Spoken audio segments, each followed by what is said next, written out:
Welcome to Raise the Line with Osmosis.org, seeking solutions with leading experts on how to increase healthcare capacity so people can get the care they need during the COVID-19 crisis and beyond. Hi, I'm Dr. Rish Desai, and today on Raise the Line, I'm happy to be joined by John Driscoll, CEO of CareCentrix, a company that connects patients with the care they need at home through a national network of over 8,000 credentialed provider locations. John has been a leader in healthcare for over 25 years, helping to build major healthcare businesses, including Medco, SureScripts, Oxford Health Plans, and CareCentrix. As an example, he helped facilitate Medco's entry into Medicare, growing the business from a startup to $20 billion in annual revenue. John, thanks so much for being with us today. Delighted to be here. So maybe just to start out, how are you doing? How's your family in the context of COVID-19? Oh, we are super lucky, from my 88-year-old mom who is safe and sheltering and socially distant in Cape Cod to my kids who are spread around the country who have probably been less socially distant, but have stayed healthy. And my wife and I are all good. The kids are all right. Everybody's healthy, and we've not been really touched by COVID. And it's just been such a weird time. And as a company, we've been very successful at CareCentrix of providing care to the home with 2,000 employees, all from home.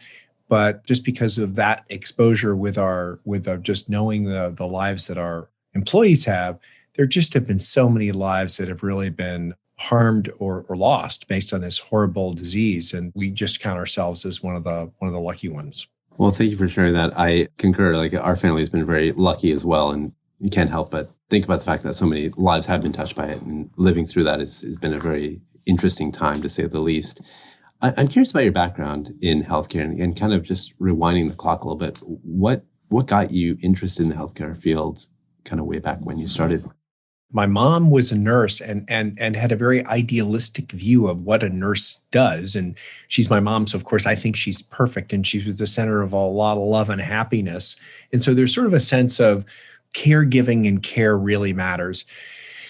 Then unfortunately, my sister had cystic fibrosis when I was very young. And even when you're an 8 or 9 year old, when you're this beautiful baby is going in and out of the hospital on a regular basis, you realize that, a day at home is really a blessing, and a day at the hospital, is a terrible, terrible loss. And it felt more acute. I mean, she had cystic fibrosis in the 60s. And so she passed at her, about her first birthday. But I had sort of a very clear sense of both the power and the beauty of caregiving and care, and then sort of a sense of how it can, healthcare, bad or good, can intervene in your life in a pretty dramatic way. And then fast forward, when I was in business, I'm sort of an idealist. I'd actually spent time building housing programs for homeless families and mentally ill people before I got to business school. So I'm mission driven.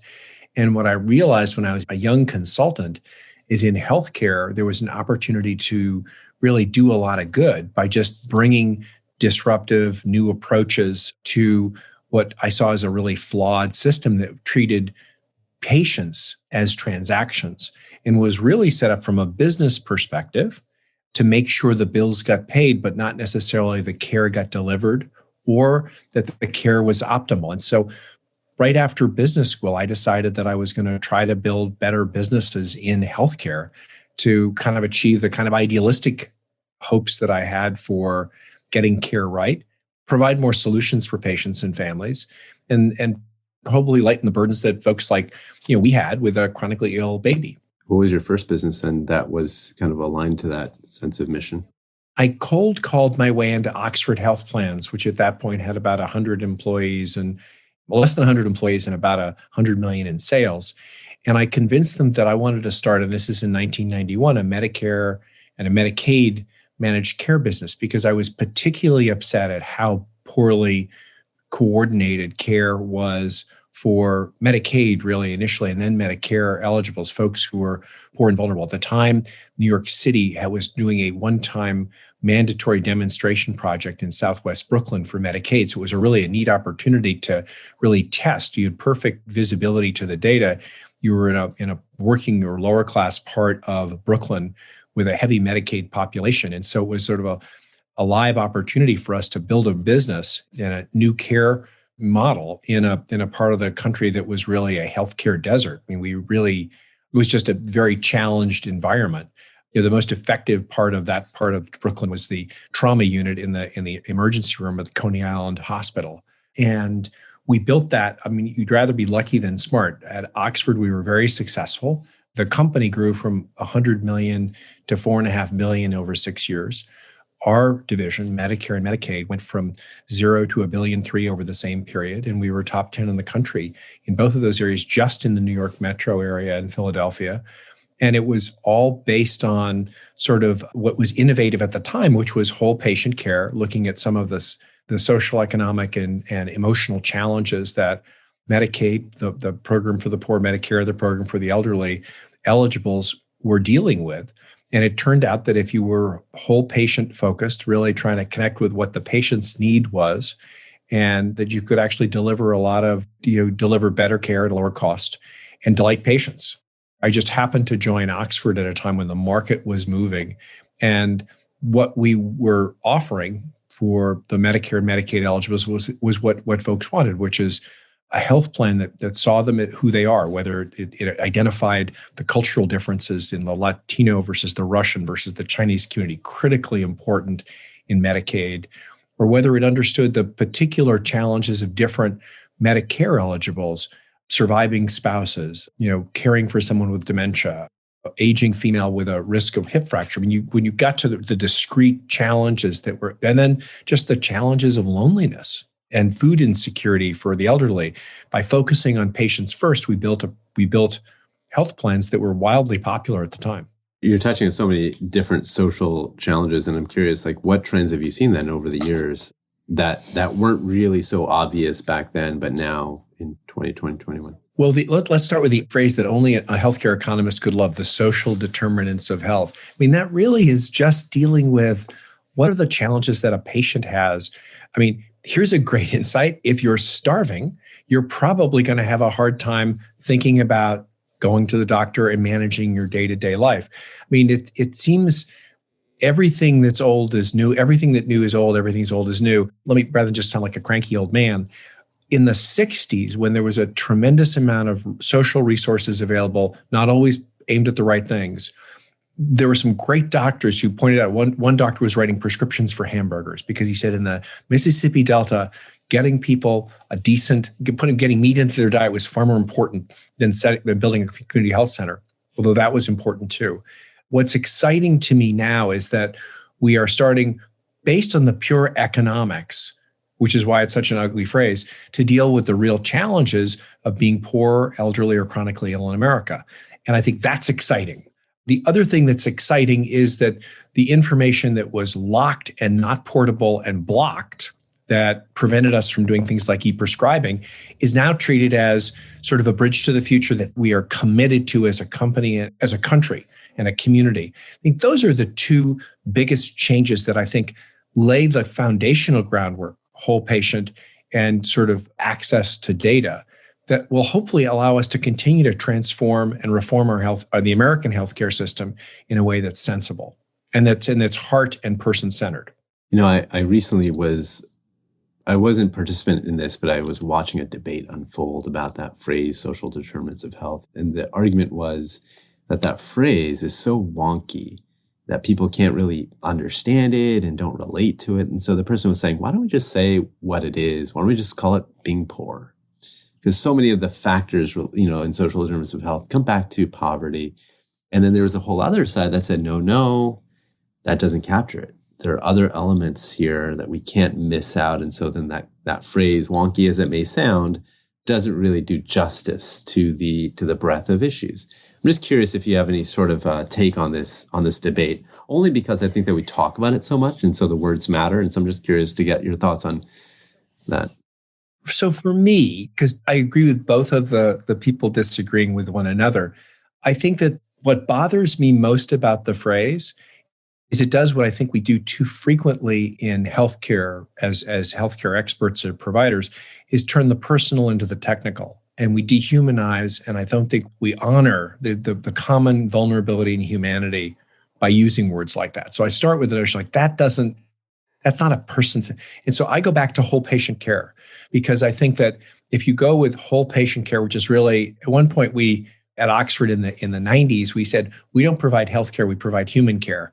And people were like, what are you saying? But that's really what this should be about, because healthcare should be human care. And I think poverty is hugely, we no longer tell the lie that we can solve poor people with healthcare challenges with purely healthcare solutions. So that I totally agree with.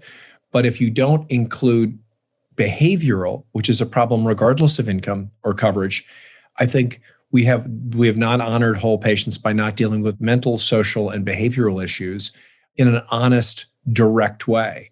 And I think the other piece we sometimes miss is how connected the healthcare problems are with bigger social problems, like the fact that we have a declining lifespan among non-college educated whites who are really suffering from a cluster of deaths of despair that are related to opioid abuse, death by suicide, a whole series of other things, alcoholism.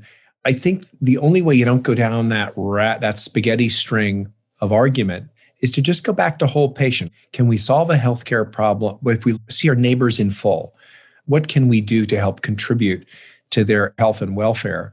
Small w welfare. And I think if you start there, then you'll naturally deal with issues of income inequality, of racism, of emotion, and of disconnection, all of which I think are quite relevant and honestly, remarkably easy to solve or improve if we deal with them directly. Yeah, I think that's a very eloquent way of summarizing why the focus, these words and phrases remove the person from the equation, and you forget that there's a human being behind all this stuff. So I think that makes sense. And so that leads me into my next question, which is around the home, like where the person lives. And so do you mind just sharing an overview of kind of how CareCentrix thinks about and changes how people are thinking about home healthcare specifically? Well, I think, again, because we don't get locked into a payment category, we're very clear about saying we want to reform and reimagine care to the home. Our mission is to help people heal and age at home. We sell to health plans and take risk from health plans to keep people out of the hospital in terms of avoiding unnecessary readmissions and reduce the number of days in nursing homes. And we do that by addressing whole person issues, by identifying through analytics and machine learning what's likely to go right and wrong based on our history, by making sure that people understand their diagnosis. And we spend a lot of time focusing on caregivers and supportive folks in the member. It could be the family, it could be in the community, who are the invisible superpowers, the caregivers, but are often burdened and uninformed. And finally, we do a really good job organizing and managing the services that are covered to the home, nursing home infusion provided by nurses or not, home health. And then we tie and enable the patient to get the care they need by making sure they understand it with our help. And we tie that from a behavioral perspective to what that patient's goals are. Because so we can provide more support at home. We can predict what's likely to go wrong. We can make sure you have transportation and food. But when you're thinking about a patient who's trying to heal, often healthcare focuses on the specific healthcare, checking your hemoglobin A1C for a diabetic. Are you doing the physical therapy for you're recuperating from a back surgery?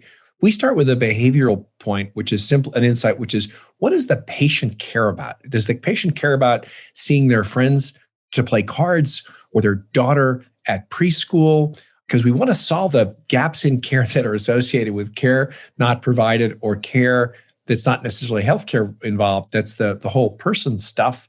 And then we want to tie it back to, how do you motivate folks around to do the things they need to do with healthcare, in healthcare, which are kind of dull and complicated. And we can support that to what they care about most. Because often the other point of emotional disconnection of healthcare and patients is we don't tie, for example, the rehab to specific things that patients who are recovering want. If you can do that, I think that also lifts up and aligns the patient with the care plan in a way that, again, honors the individual patient's or family's desires. And that's absolutely critical. And you tie the healthcare goals to people's hearts and dreams. You solve through analytics for what might go wrong. And we can dramatically cut costs, improve outcomes. And by the way, make doctors' jobs easier because we're also feeding information back to the doctor that they've never seen before. We believe that we can transform the healthcare system and really dramatically reduce the days in hospitals and nursing homes and dramatically increase healthy days at home. And we'll take risk from health plans to prove it. You know, it's funny. I had a pediatric patient who had a central line for cancer chemotherapy. I was wondering what his biggest concern was. He was a young boy. And the parent said, he doesn't really even worry at night about the cancer. He feels like that's fine. But what he's worried about is being able to swim this summer because he has a central line. He's really, really freaking out about the water getting in the central line.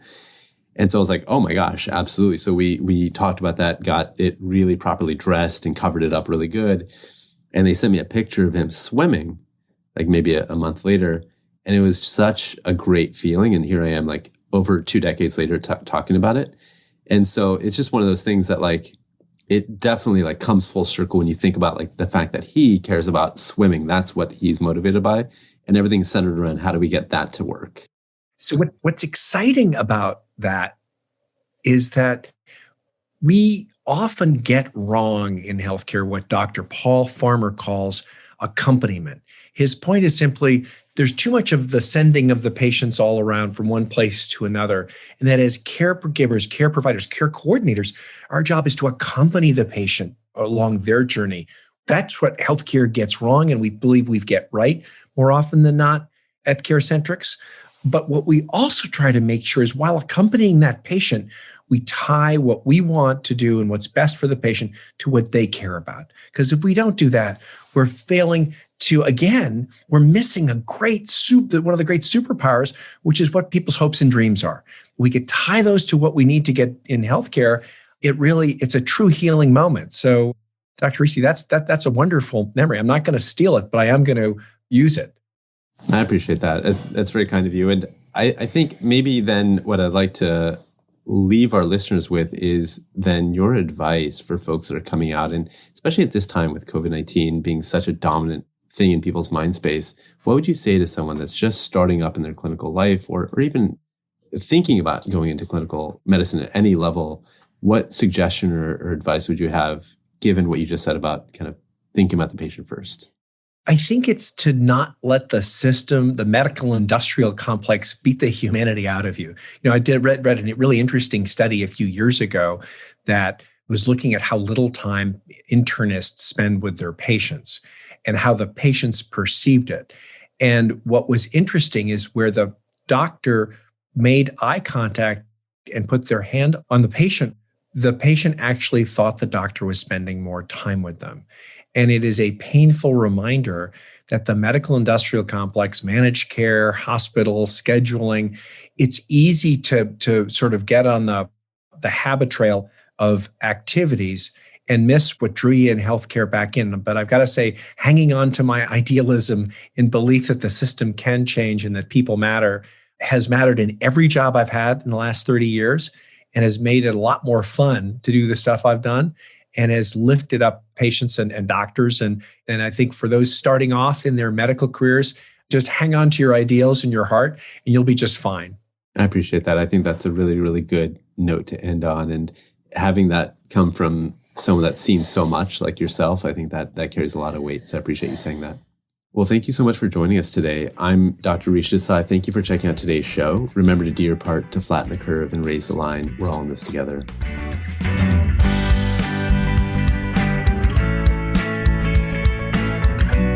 For more information on how you can help raise the line and flatten the curve, go to osmosis.org/COVID-19.